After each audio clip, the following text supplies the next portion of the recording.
Ladies and gentlemen, welcome to another episode of Junkyard Digs. I'm here with my buddy Angus today at, once again, the abandoned Seventh-day Adventist church school thing in Nevada, Iowa. Today we're back here for a very specific reason.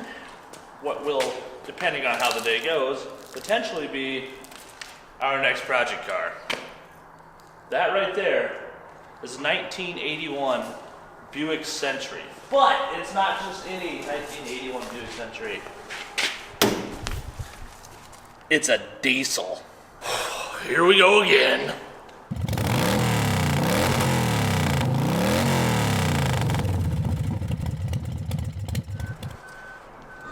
(2009). So 12 years this car has been sitting right here. The owner drove it for a year after he purchased it. Then a seal in the transmission went out and he parked it, meaning to come fix it, and well, 12 years went by, and now we're here. What was that? Your window. Oh yeah, we do have a window busted out, so unfortunately our interior has seen better days, but overall, it's not bad in there. It looks pretty good for the most part, so I'm excited to go ahead and dig this sucker out and set to work on seeing if we can get this 350 Oldsmobile diesel to rumble back to life. We're actually going to do this a bit backwards today. I think step one is going to be pull it out of its grave so we can work on it, because this thing is jamming there. We can't even really get to the hood. So we got Tank Tools out here with us today, helping out. We got the old box loaded on the old Ford, the Gurgle-matic. Let's get these casters and jack over there and set to work on digging this thing out.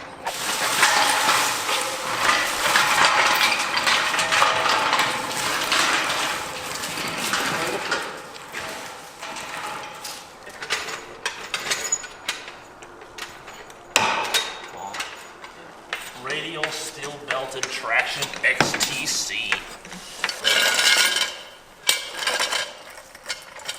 All right. Settles on.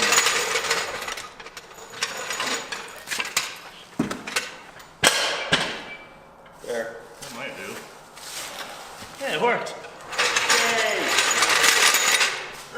Nothing a little violence won't solve. All right. Okay, now the real fun part. Putting this over there. That should be easy.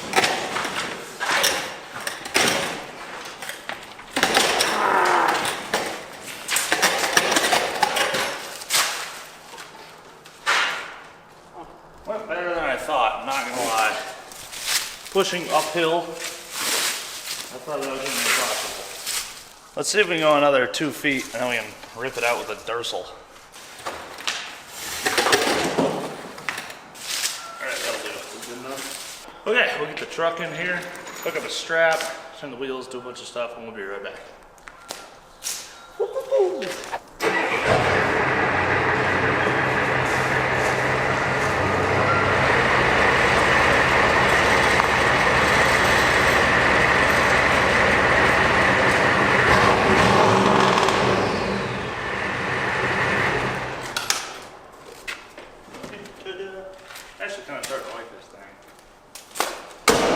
Slow and gutless and gets no mileage, and it's terrifying because if it breaks down at any moment, I'm not going to know what to do with my hands. But I'm starting to like it. It really does have that old vintage work truck feel. And then just around whatever the hell this. Oh!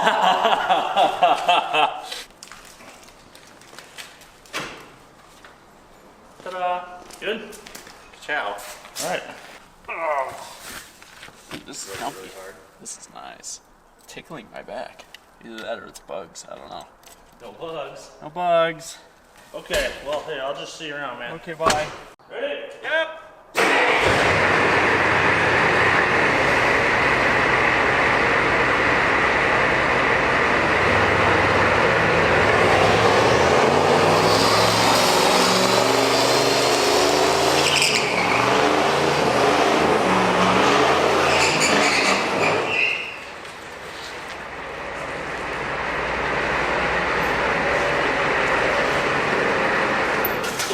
Did we do it?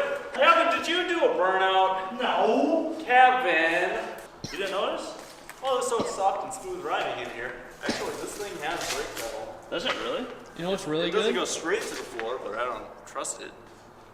This tire turned. Did it? I bet they all turned. I didn't pay attention. It really, actually, it didn't fight me at all. I just saw an opportunity and seized it. Put her in the ketchup! All right, let's open up the hood and see what we got at least. Oh.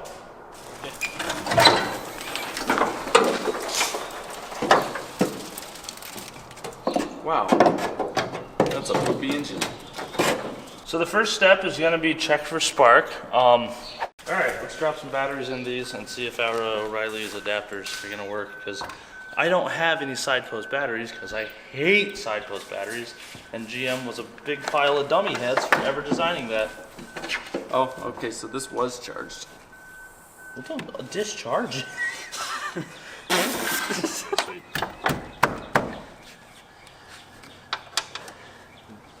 Go ahead and finish up bolting these down, and then we'll put the keys in this thing and see if anything comes to life. All right, we're gonna take our intake off here just in case there's anything in here. We wanna make sure it's all clean before we do any cranking on this motor. This is pure, just dry. Yeah, it's just poop. Look at that big honking Flowmaster 44 intake. Trying to do this without getting all the poop in the engine. Oh, there's a walnut. There's the lines and hoses. Help me. Okay, here's what we're looking at. This is a standard, I believe, Stanodyne pump. She still moves, so that's good. I don't know if it's actually a Stanodyne brand. I know it's that style though. This is the same as like a 6.9 or a 7.3 or a 6.5 or 6.2 or all those sixes. This looks to be an EGR thingy-mabob right here, right in the intake, blocking where all that air would go. We're good here, but this was totally full of walnuts in here. So that is why you take your intake off before you ever crank a car that's been sitting for a while, because that would have went right into the motor and been a sad day. Well, maybe not so much in the motor, but into the intake, and plug the air filter. I thought for sure that was gonna let loose like a bag of chips and just into the intake. Chips. Reception for walnuts. Air filter did its job, kept the mice out, so that's good. I'm gonna go ahead and crawl inside and hit the key and see if we have power to the car. Before we crank, actually, I just want to see if there's like lights and stuff, but before we do that, let's go ahead and check the engine oil so that we can crank when we get to that point. Here's some hose that's been taped off. That guy right there. Oh yes, the big yellow thing. Oh yeah, it's got it. It's just a shy below full. Sweet. I'm just gonna go ahead and see if this cranks. Now remember, this has been sitting for 12 years, so it would not start in most case scenarios, but it is a diesel. So it is under the circumstance that the fuel system didn't let any air in. There's a chance I hit this key and this thing lights off. All right, pull the glow plug through. Maybe.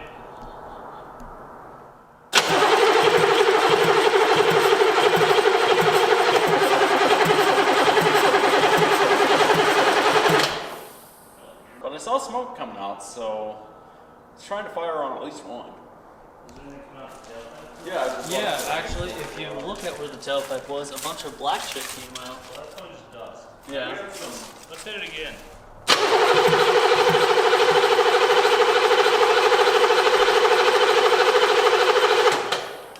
Says it's got a 3/4 tank of fuel. Also, the glow plug light's not going off anymore. So it might have fuel, and the glow plugs are just out of it, which is entirely a case scenario. But let's go ahead and walk through a bleed procedure. Oh, this is gonna be a nightmare. All the injectors are on the sides instead of the top, so you can't even get to the damn things. Okay, so what we need to do, this is our return line right here. We need to find our feed line, which will be on the back side of that pump, and crack that and make sure we're even getting fuel to our pump from the, I'm assuming, mechanical pump, which is likely on the side of the block. And at that point, it's right there. Is it? Oh yeah, it is. Right there's our fuel pump. So that's going to be pushing diesel in all sorts of directions and shapes. So we're gonna go ahead and pop the fitting off and make sure we're getting fuel to our injector on the back side.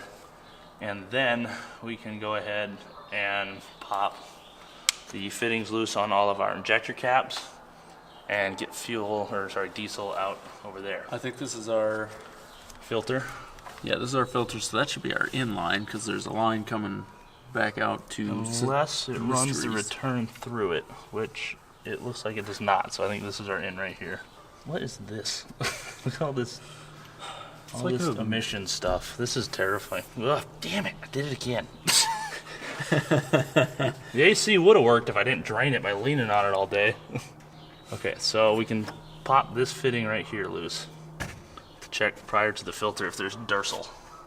Now this is an engine that has pre-combustion chambers with pre-cups, just like a 6.9 or 7.3, so they do not respond well to ether, so we didn't even bring it.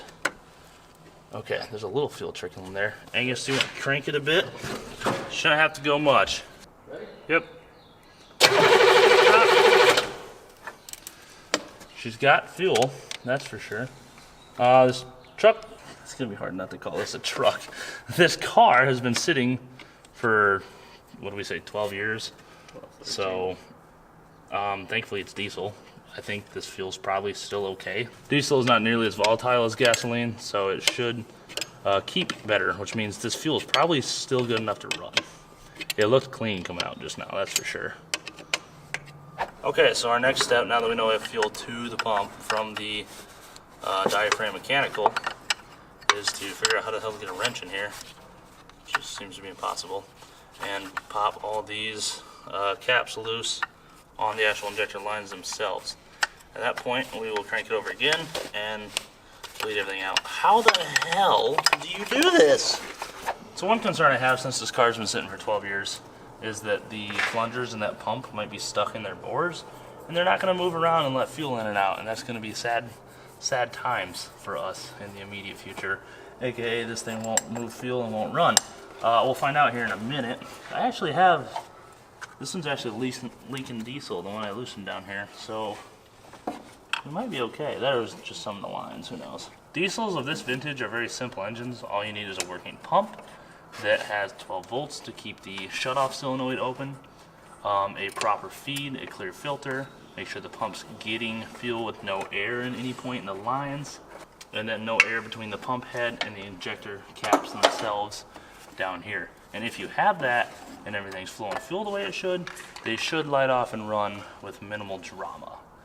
I say minimal because it's currently providing drama. Okay, I got 3. Can you get 3? I might be able to get 3. 6 out of 8, that's a passing grade. In theory, these would, if they're the injector types, I think, they would eventually self-bleed if you're able to just wing this thing over for like a month. So I think if we can get it to run on 6, it'll clear those last 2 out. The problem is that diesels operate off of a non-compressibility theory that fuel in equals fuel out. So anytime you pump fuel from the pump, that same pressure, same exact amount of pressure, I'm bleeding, is applied to the injector head and is able to press that valve open. But when you have air in there, that air is compressed, and you have to compress that air really, really high to get that to open with just air, versus the already 2,500 PSI pump shot or whatever it is. I don't know, ask Wyatt. So we need to get all that air, or as much air as we can, out of these fuel lines, and then we'll be able to force fuel into the pre-combustion chambers where the probably non-working glow plugs are, and then crank it over with just blue smoke coming out the exhaust instead of it running. Or maybe the glow plugs will work and we'll be driving around. One thing I noticed is weird, the first time I turned the key is it ran a glow plug cycle and turned off, and since then it just, the light stays on. So that might be sadness. Okay, so 5 out of 8. Yeah, we'll see. That'll give Alright. us an idea if it's getting fuel or not. All right, sir, go ahead and crank.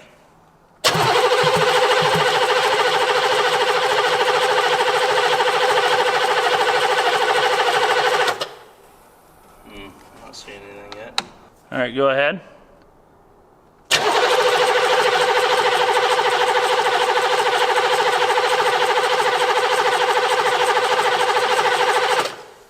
Nothing. Oh, there's a little bit of fuel running down that one that's already wet. And the one behind it's wet. I want to see it spraying out, which I'm not seeing.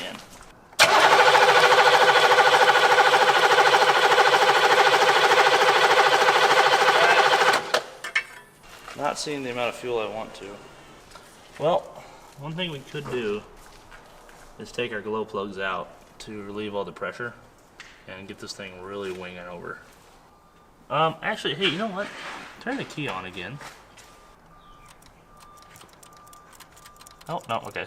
So this wire right here on the side, this is your cold start, high idle, and this one is your on off for the fuel. Just want to make sure that solenoid's moving. It sounds like he is. Alright, crank again.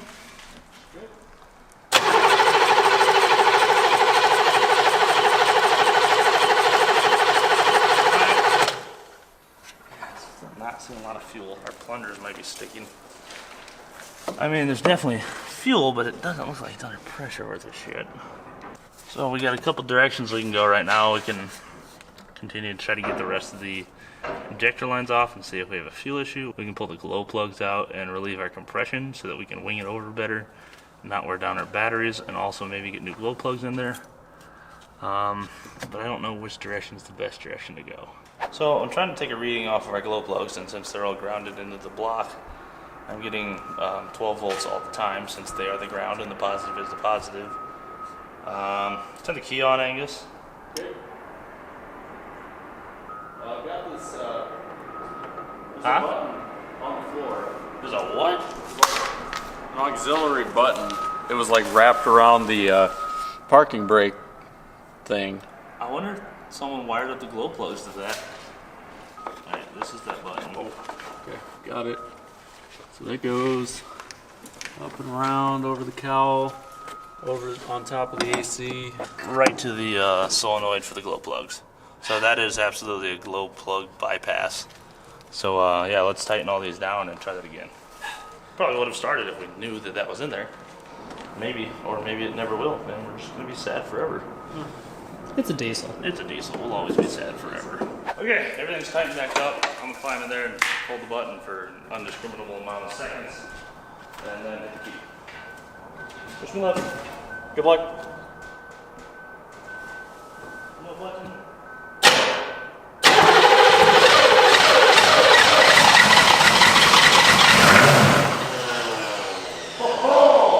Oh my God. We might pull this off. Oh, I got the water and fuel light. Oh, it went out. All right, glow plugs. One, Just be counted. Here we go.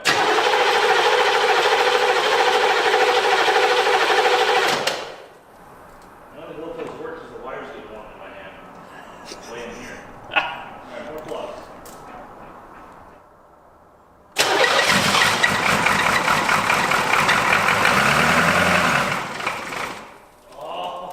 Just gotta get the air out of those last ones we couldn't crack.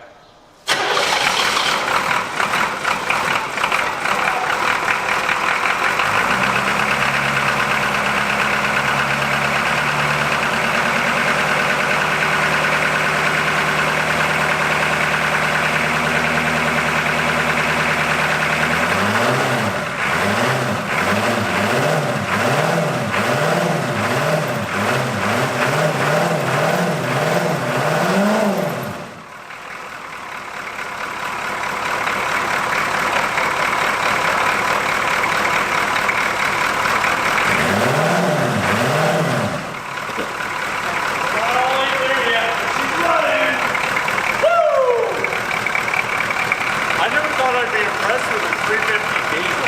I've always talked trash about using. That was actually kind of cool. We're not hitting on all 8, that's for sure, but it's hitting.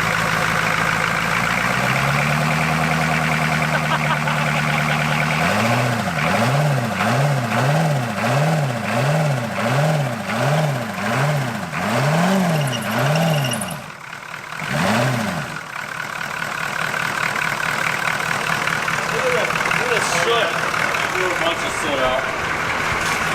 So apparently she has fuel.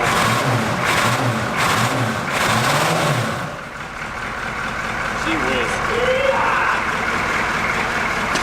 thing sounds like a farm truck. I never hooked the one glowplug back up.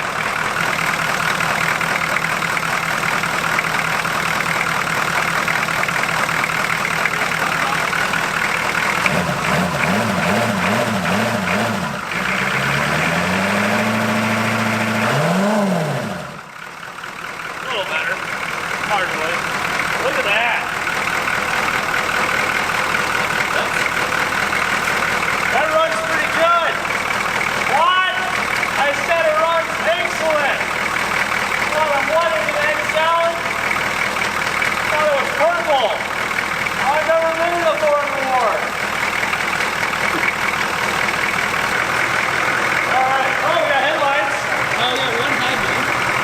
What the hell is that? This round funny. There we go, fixed it. Try high beams. Yeah, low. Blinkers. Other blinker. Okay. Horn. Does the horn work? Yeah! Oh, never mind. We got the last of the beans out of the horn. Alright, let's shut her down. Yeah, what do you say we put some air in the tires and see if she moves? Yeah, you do that. I'm gonna check the transmission, make sure it's got enough fluid, because we know it leaks, and I'd really hate to burn that out, because this might actually be a driving car. You know the weird part? Listening to this and listening to that 6.9 IDI under the hood, identical. Both just gargle, gargle, gargle, gargle, gargle, gargle, gargle, knock, knock, knock, knock. Kevin, that's not diesel sound. Yeah, it's just weird hearing it from this small little luxury car. Luxury car. All right, I'm gonna put some wind in the tires. You put some goo in the tank. Let's see if this thing will move. Well, I'd be lying if I said it had any, because it appears to not. So we're gonna need some of them. Check in park, trans hot, engine idling, vehicle level. Yeah, we didn't do any of that. Who could have ever foreseen this besides the GM guy?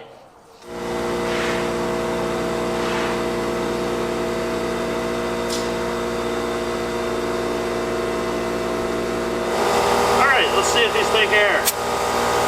Son of a bitch. But I am not gonna stand in front of it.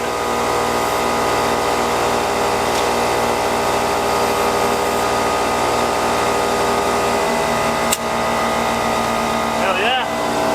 4 more? Ready to roll. Ooh, I don't know if this one's got a bead still. Son of a gun.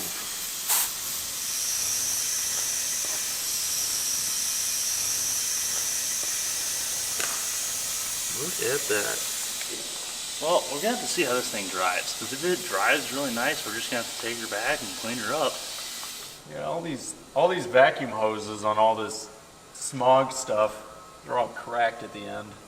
It'd be kind of interesting to see what this motor would do without all this EGR stuff on it, if that's even possible. I mean, it's still not. I think it would make approximately 10 more horsepower and get about 3 miles per gallon less, if I remember reading right. The first iteration of the GM 350 olds diesel was the higher output one, and they got a mere 30 miles per gallon in these big ass cars. Oh no. And then the next generations were the 10 or 20 horsepower less as they went on, but got mid 30s on the miles per gallon in these huge ass cars. But they all sucked because they were rust through production, they didn't have all the testing time they needed. The solution was to swap in a GM Goodwrench diesel, which had everything redesigned, a stronger block, blah, blah, blah. Well, we got air in the tires. Let's drown this thing in transmission fluid and see if she moves. For the land speed record. SpongeBob, everyone. I'm Speed. Ow. This, ladies and gentlemen, is the quality content you get when you subscribe to the Junkyard Digs YouTube channel. Fun fact, did you know that only 35% of people actually watching this are subscribed to the channel? If you're not subscribed, go down there and hit that subscribe button. And if you are, turn the bell on. Let's take this thing to the moon. I don't like bikes.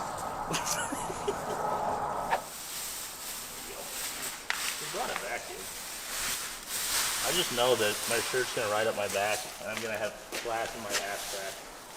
I can just already feel it. I'm fine because I have these coveralls. Hey, a registration. No, better yet, a title. He couldn't find the title Found it, Glenn. because it was in the car. Oh, give him a call. Tell him to don't worry about it. Yep. Holy crap, we can fire up the vacuum, dude. Heck it. Oh, Jesse, look. I just found a letter. And 3-24-08. Glenn, here's the title and registration of the 81 Buick. The license on the car is not delinquent until March 31st, 08, even though the current sticker is not on the car. Unfortunately, I've been throwing them away, so it must have sat for a little bit. I wrote $50 as the sales price. If we say it's a gift, we both have to sign an off affidavit. If we say it's a trade, we both have to pay taxes on $250 or whatever you said the bike is worth. So he must have traded a bike for this. Happy motoring. Don't forget to put some oil in the transmission, as I would bet a lot of the fluid has leaked out over the years. Also, I noticed occasionally back in the dark ages when I used to drive it, that if you slowed down from highway speed to make a turn or something, the transmission wanted to stay in third gear instead of downshifting as you decrease your speed. When that would happen, I would simply shift into neutral and then back into gear as soon as I got around the corner. I had exactly the same problem with my old 88 Cutlass and finally got it fixed. Don't remember how much it cost, it wasn't a ton of money, but probably at least $125. It's not too hard, just slip it in neutral when that happens and spend your $125 having fun. Once again, happy motoring. I'll try and find some more keys. I'm sure I have them someplace. Good luck, Dawn. That's pretty awesome. And the title, which was missing. What a thesis. It was underneath that piece of plastic stuffed in the side of the seat. Huh. Well, with that, let's see if she drives again for the first time in 12 years. Cut your butt. I tried the radio. It don't work. It don't work? It don't work. What up here? Oh, nothing but sadness. Okay, go back. Spider. It do not work. It makes one noise. I think it's the speaker.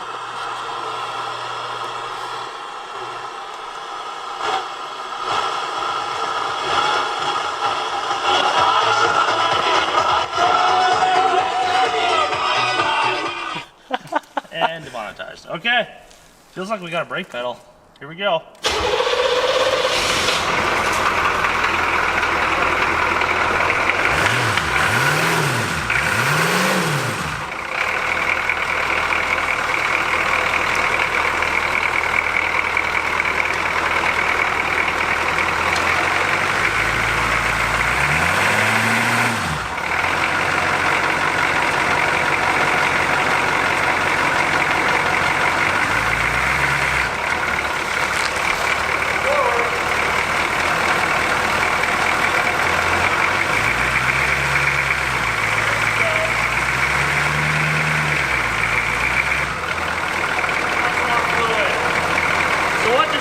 I would bring the RPM up, and I could feel it slushing in gear. Like, when it's doing that, it's getting cavitation and air in the system, which means there's not enough fluid. So, that means you need to fill up the fluid if you ever see that happen in a transmission.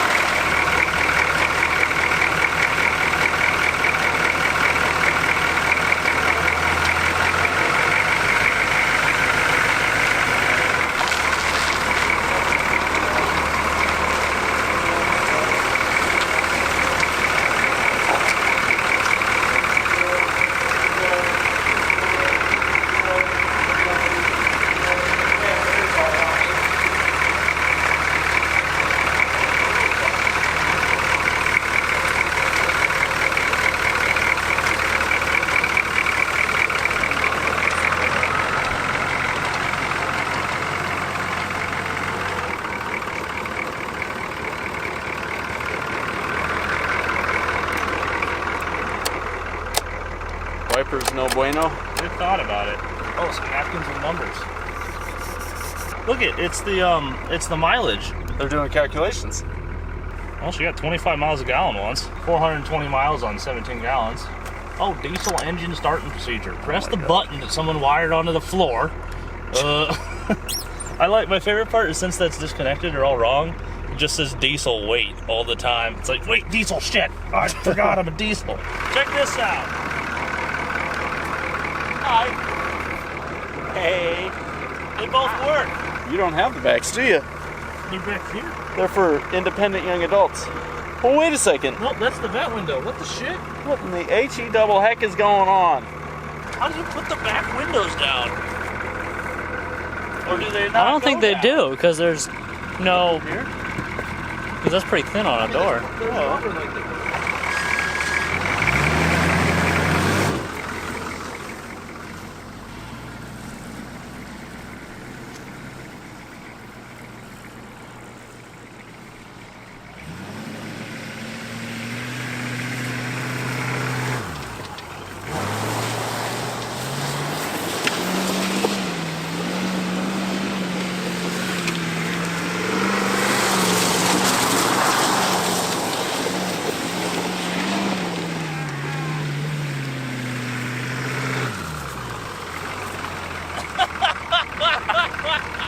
That looked amazing. Mile radius. Oh, sheesh. Oh, that was great. I felt myself on the ground. Yeah! So I just asked Brian McTaggart, one of my resident experts on G-bodies, how you put the back windows down, and he said, you don't. They're permanent. Only the wing windows do stuff. That's awful. I don't know why that exists. That's the big dumb. Oh, I got it. Holy freaking high lift. yeah. There's a lot of Hey. things in here. Coolant. I'll go pour this in the radiator. We're gonna need it. Oh wow, look at this color. Oh, yeah, this was like This was a really, really blue. dark blue. Oh wow. It's Look the same at as that. Grandpa's car. Dude, we have to take this back to the shop and buff it. Yes. What's this wheat? Dude, Jesse has to take this back to the shop and buff it. Hell no, I've got a broken foot. Well, you don't need your feet to buff. How do you buff cars? Well, let's drive her back to the shop. What do you say? We gotta dust off a couple windows, just enough to see out of. Whoops.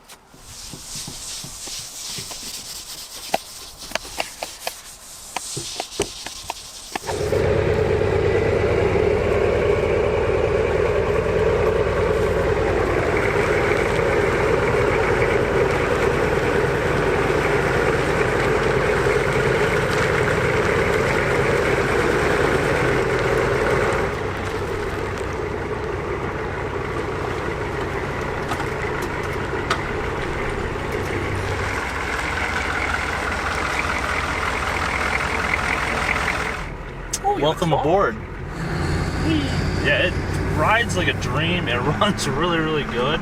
Oh, there's second gear.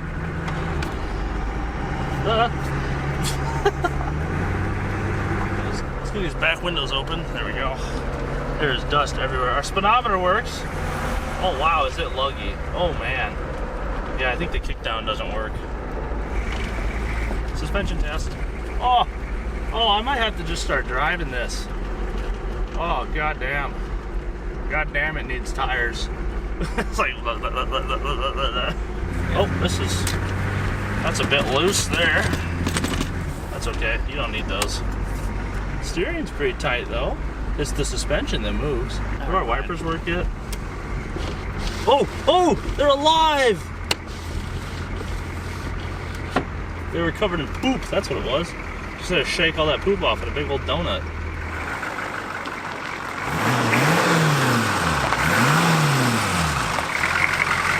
Ta-da!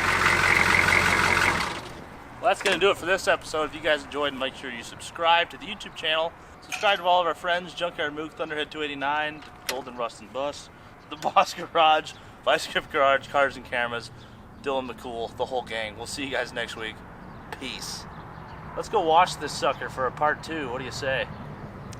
It's a beautiful day. See you guys in 7 days where this thing gets detailed for the first time in 12 years.